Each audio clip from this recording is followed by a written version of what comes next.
People can have challenges for months, even years, and sometimes even lifelong complications. Another challenge that people tend to face that we hear quite often is that because you can't see the brain, for many people it can be called a hidden disability. Ideally, any survivor who wants to go back to work and is struggling to find a new job should be supported by a professional called a vocational rehabilitation team.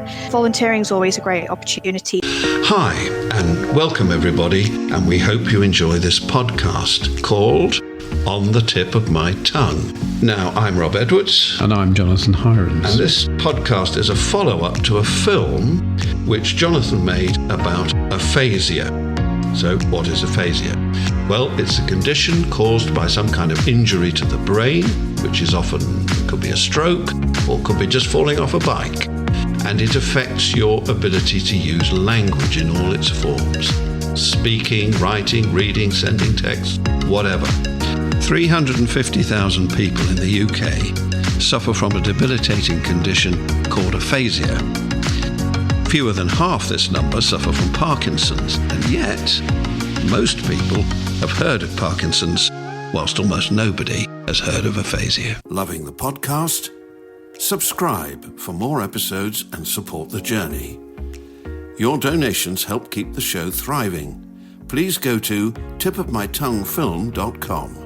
Thank you for being part of our community. In this episode, we talk to Tamsin Keyes from Headway, the Brain Association.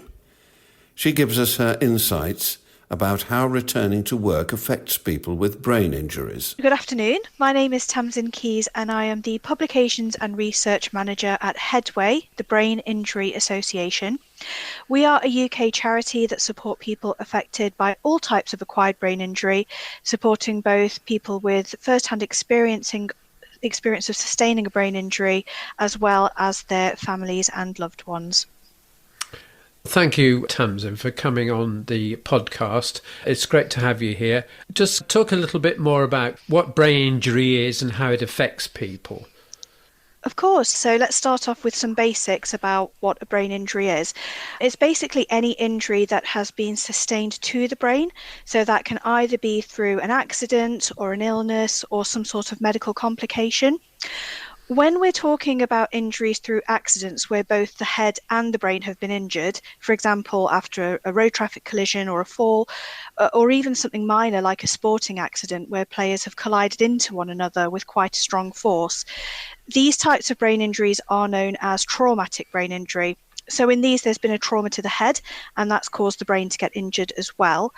And then there's all sorts of medical complications and illnesses that can affect the brain. So things like strokes, which I know you've talked about quite a bit already, Jonathan, on this podcast, and burst brain aneurysms, where there's been a disruption of blood flow in the brain. Or sometimes we talk about space-occupying lesions. So these are things like brain tumours or abscesses. Any conditions that cause pressure on the brain can also damage it. So things like hydrocephalus, this is when there's been a buildup of something called cerebrospinal fluid in the brain, or infections that can cause swelling such as meningitis or encephalitis. And anything where the brain's oxygen supply is affected can also cause damage. We call these anoxic brain injuries, where there's been a disruption to that oxygen supply, for example, through things like strangulation or near drowning incidents. So there's lots of ways that the brain can be injured. The key definition of an acquired brain injury is that it's an injury sustained since birth. So it's where someone is born without a brain injury, but they do go on to acquire one at some point in their lives. It's also not related to genetics like we see through many developmental conditions. And finally, it doesn't include degenerative conditions which are progressive, such as the dementias, multiple sclerosis, motor neuron disease and such. Right, well done. Right, there's a lot to unpack here. Sure. Obviously, because we talk about aphasia, that's partly the number of people that I talk to and I know who have aphasia have had a brain injury rather than a stroke, which is why really we're talking today. So one of the things that it's come to me whilst doing the podcast is there are a lot of people that I speak to of working age, people in their 20s, 30s and 40s. And it struck me that what do they do? And it's the same for people with head injuries as well, who Obviously, people, as you know, can recover from head injuries, can't they?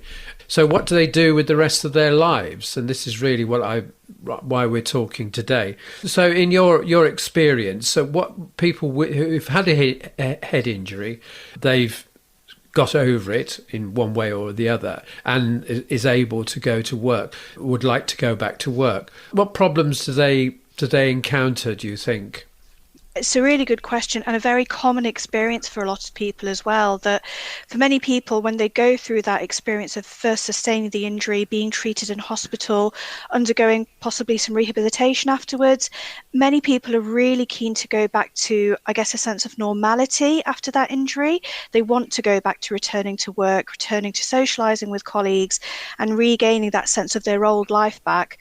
But a brain injury, as we know, any type, can cause a huge range of issues and challenges, often on a long-term basis as well. So it's not that somebody goes through a rehab and they recover and they're back to normal. People can have challenges for months, even years, and sometimes even lifelong complications. Specifically within the workplace, the main thing for many people after brain injury is struggling to do the same tasks that they could do before the injury because of the effects they're now experiencing. So they might find it quite difficult to do things like sticking to deadlines or completing jobs on time.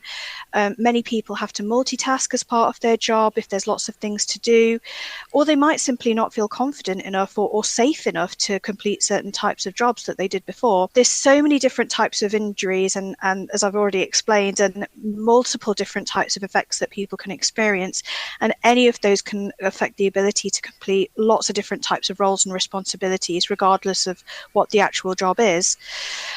Another challenge that people tend to face that we hear quite often is that because you can't see the brain, for many people it can be called a hidden disability. It's not always obvious when somebody's had one because obviously you can't see the brain. And there's often that assumption made that when someone is discharged from hospital or they come back home or they return to work, that they're better again and back to their old selves. And for many people, it's actually when they go back to work or they leave hospital that the real challenges begin in life, especially for people when they come back to the workplace. But again, because brain injury is often non-visible, colleagues or managers, other fellow employees, they often fail to recognise or understand the challenges that that person might be experiencing within work. And generally what we tend to find is that there is this lack of understanding about brain injury and what the effects and the impact can be. And that means that within the workplace, very often people don't get the type of support and understanding that they actually need to thrive. There's also kind of logistical challenges for many people, so they might actually find getting to work in the first place to be a challenge. And I don't just mean that in the context of physical effects of brain injury, but there's many different cognitive effects as well. So things like, again, sticking to deadlines or being able to do things in the correct order or remembering to even get to somewhere at a certain time. And there might also be challenges within the work environment itself, especially for survivors that might be quite sensitive to bright lights, loud noises, overstimulation. Regardless of where somebody works, there's often a lot of stuff going on in the background, lots of other people working, lots of noise, lots of chatter, and these kind of things can be quite overwhelming for many people. So there's lots of different ways that people can struggle with returning to work after brain injury. And when you look at the research in this particular area, it finds that only about 40% of people after a brain injury can successfully return after 2 years. So a very common challenge indeed for many, many people. If you're going back to work to your original job, that's one thing. And obviously, maybe if you're lucky, your employer will compensate for your problems. What happens if you say you try to go back to work in a new job? Have you any experience of how people get with being recruited for something? Is that a problem? I imagine that's probably as much a problem, if not more, than someone going back to work to a job that they'd already been doing. Absolutely. Going back into a job that you're at least to a degree maybe familiar with. You're familiar with the people, the processes, some things you might need to change, as you said, with adaptations being employed, but that in some ways might be more comfortable territory for some brain injury survivors, as opposed to looking for that new role. I think it's very much at that stage a matter of finding something that suits the survivor's new needs and requirements, something that fits within their skill sets, something that can allow them to continue doing that job with the effects they experience. Ideally, any survivor who wants to go back to work and is struggling to find a new job should be supported by a professional called a vocational rehabilitation team.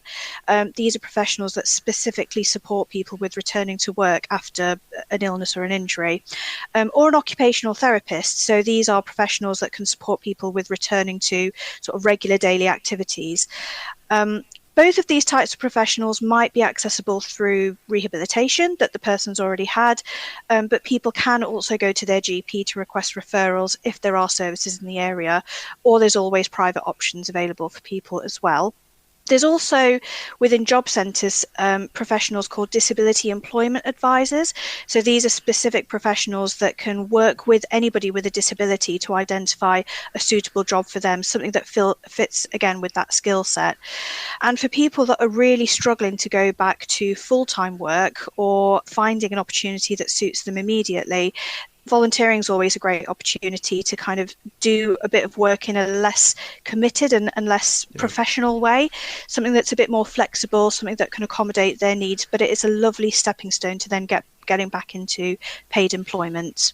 Obviously, being a volunteer is a good way of getting back into work, and lots of people actually get their job, regardless of whether they had head injuries or not, have got into work via volunteering, haven't they? And my personal experience is that I've been working at Headway now for coming on to 11 years. I started my journey at Headway through volunteering as well. And I know that many people, as you said, regardless of whether they've had a brain injury or not, we have a really great volunteering system across the whole of our network at Headway, which I can talk a bit about later. We do support many brain injury survivors with those volunteering opportunities as well. Going back to the employment side of things, in your experience, are employers more likely to take on people with some sort of disability? Do you think the world is moving on from what it used to be maybe 20 years ago or whatever? I think certainly more recognition for disabilities in general from where we were a couple of years ago.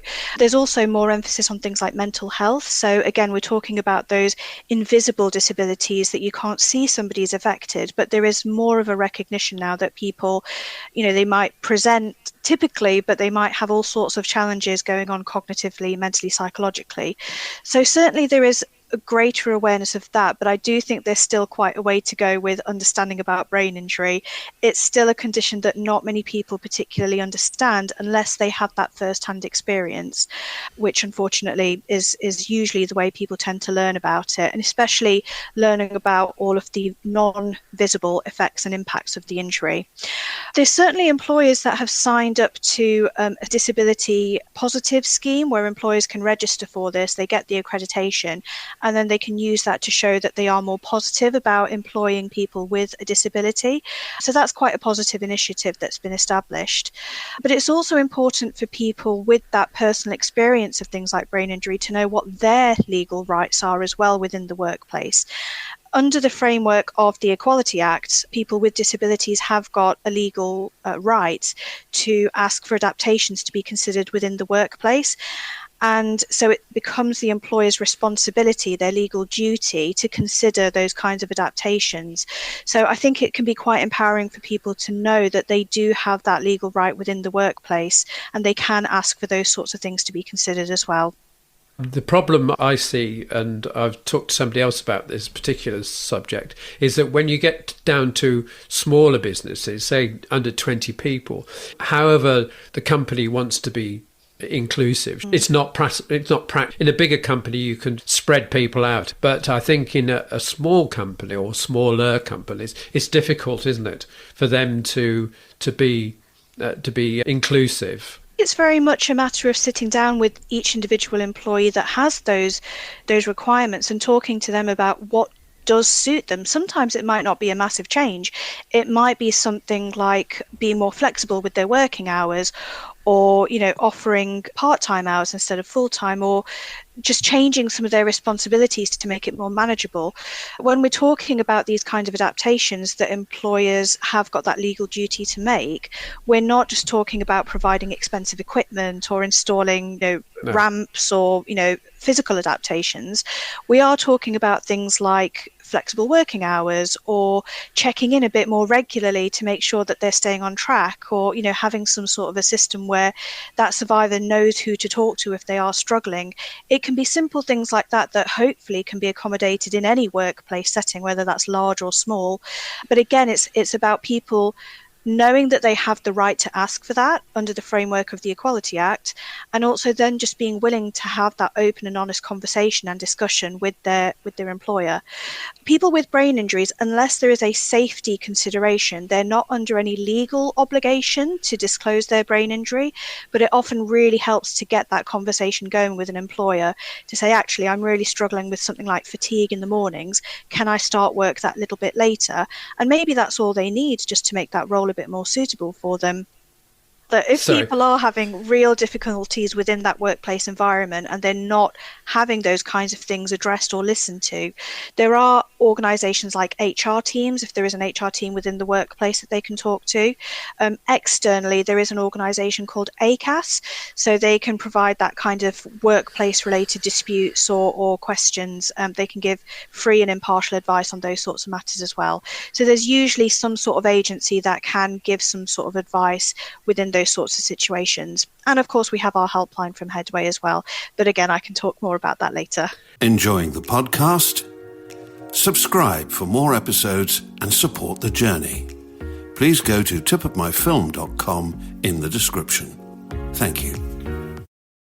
Perhaps it's a good opportunity for you to talk about that. So Headway obviously is a relatively large organisation when it comes to for this particular, for one specific problem, really, we're talking about here. So what sort of things to do for people that have brain injuries? We are a relatively small charity, I will say, but the impact and the work that we do is quite large. We cover so many different aspects of life with a brain injury, whether that's returning to work, as we've talked about, or supporting people with their emotions, their feelings, relationships sometimes, anything that people have those kinds of questions and just need that emotional support with, we can provide, because we just recognise that a brain injury can affect every single aspect of a person's life. So we are here to support people regardless of what they're experiencing. One of our core services to deliver that is through our nurse-led helpline. So it's a free phone helpline that can offer information and guidance to anyone with a question about living with brain injury. So they can take questions about things like returning to work, or even if somebody just wants to talk about their experiences going through that, or their feelings, or find out where they can get that kind of additional support. And they'll take questions on anything really, whether that's welfare benefits or returning to driving, all of these kind of practical aspects of life, things like relationships. If they're struggling with maybe a spouse has had a brain injury, they can give some advice and support with that. And even if somebody's just feeling down one day and they just want to have a chat with somebody, the helpline's there to support them with that too. We also have lots of information on living with brain injury available in print from our publications on this topic, and all of our publications are free to download directly from our website. We also have some of them available in print copies for people that might want to have a handy printed resource. Another one of our biggest services is our network of independent charities and volunteer-led branches.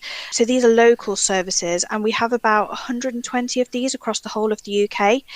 The exact services that each of them offer does vary depending on local resource availability, but people can check what their local group has on offer from our website. So some of them might offer more substantial services, like they might literally support somebody, facilitating them with returning to work. But what all of them do offer is that chance to connect with others that have been affected by a brain injury and to share their experiences. And there is so much value in that kind of peer support after a brain injury. What I will say as well is that both the helpline and our local services are there to support people both with lived experience but also their carers, family members, friends, partners. We also have quite a lot of information for professionals as well that want to develop their understanding of brain injury.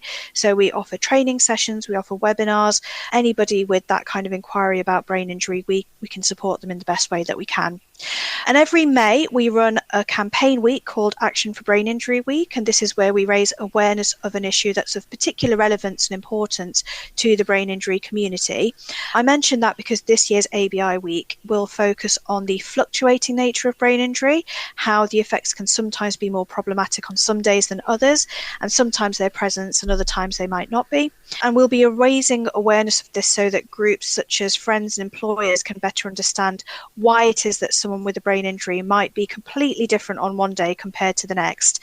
For example, if somebody's out for dinner with their friends and they're having a good time, but the next morning they're really struggling and they just don't want to speak to anyone until they've had a proper chance to rest. So we'll be launching a few bits and bobs for ABI Week in the coming few weeks, including a survey to ask about people's experiences of the fluctuating effects of brain injury.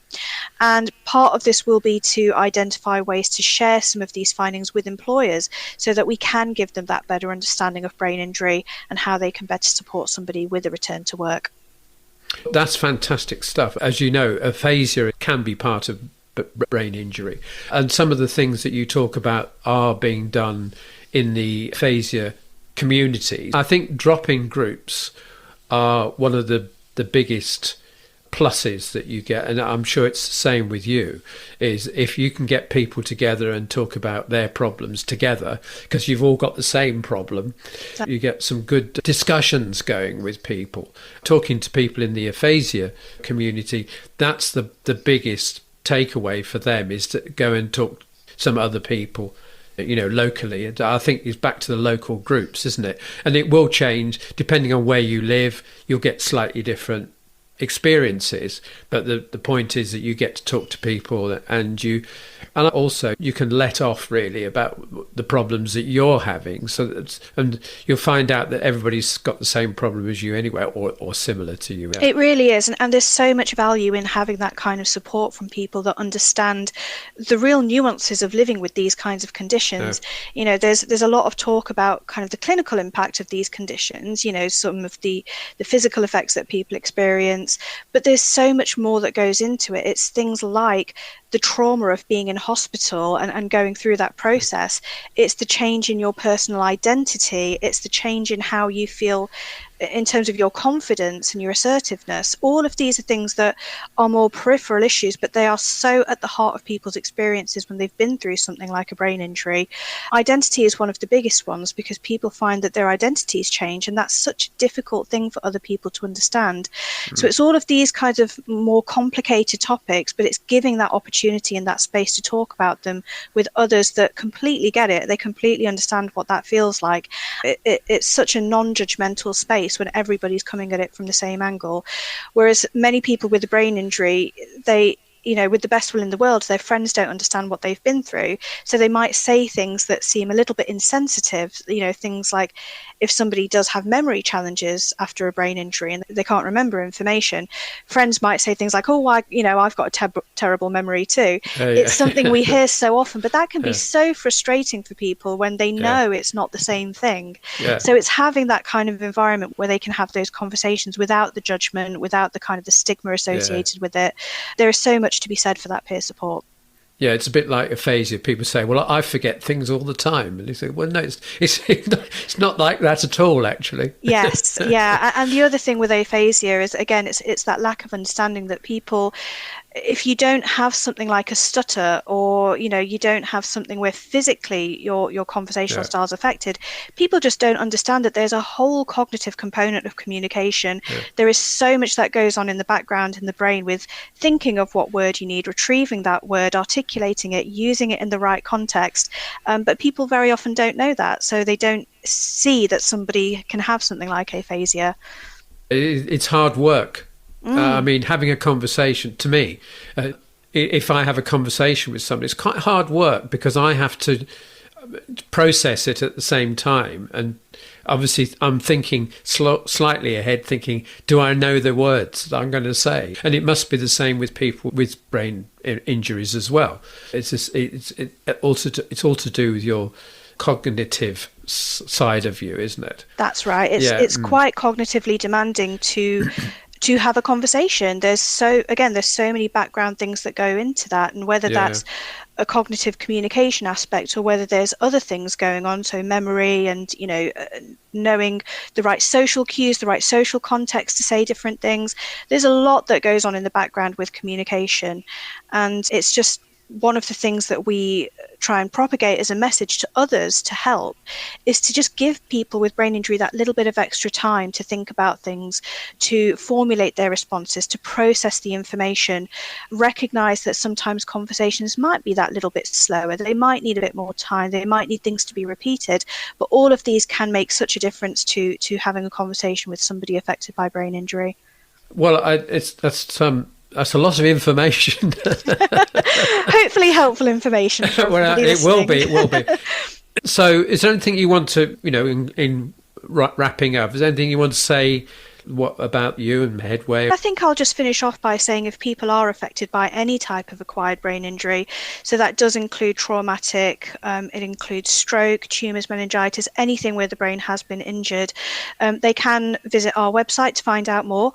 I've only touched the surface of our services. We have so many more things that can be there to support people, like online communities. If people do feel more comfortable with talking online with others, they're very safe and secure spaces. We have a network of shops that, again, we talked a bit about volunteering. If people were interested, they can always contact their local shop. We have a system called the Approved Provider Scheme, which is where we have an accreditation system for rehabilitation units across the UK to ensure that they do meet a certain standard of brain injury care. So lots and lots of different services that we offer. I would just ask that people have a look on our website, familiarise themselves with what kind of support we can offer, and hopefully if they are struggling with any aspect of brain injury, we can be there to support them. And our website, I'll mention, is www.headway.org.uk. Well, that's fantastic. Thank you very much. That's a lot of information, as I say, but it will help people with aphasia as well. Obviously, you have not had a brain injury, had other things. But, I mean, the stories are very similar, aren't they? Wonderful. That's great. It's been my pleasure. Thank you so much for this invitation and opportunity. No problem, and it's very kind of you to say so, and good to meet you. You as well. Keep in touch, Jonathan. Will do. I'll look forward to hearing when the episode's out. Thank All right, you. Take care. Bye-bye. Then. Bye. Thank you for listening to this On the Tip of My Tongue podcast. We hope you found it helpful and informative. Now, if you want more help and information about strokes and aphasia, please go to stroke.org.uk, say aphasia, that's SAY, aphasia, all one word, .org, or the aphasia page of nhs.uk. Enjoying the podcast? Subscribe for more episodes and support the journey. Please go to tipofmyfilm.com in the description. Thank you. This has been a Buffalo Lounge production. Please follow Buffalo Lounge on all the socials.